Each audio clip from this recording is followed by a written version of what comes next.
Hey guys, it's Rachel with WTI, and for those of you who are crafty like me, I'm always looking for new ideas to do.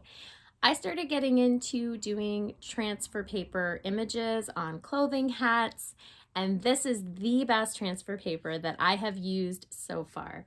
This here does come in different varieties. There's ones for lighter, there's glow in the dark. This one here is for dark clothing. And I love how amazing the colors turn out on it. They're beautiful, they're clear and crisp. You always want to make sure as well that you use transfer paper in a laser jet or inkjet. It does tell you right on the packaging because other printers can melt transfer paper. You do have to be careful. So you literally pick out an image you want, put your paper in the printer, print it out, and you have this gorgeous image. So this, you don't have to flip the image or anything. You literally cut it out, pull the back off, put it where you want it on the clothing or item.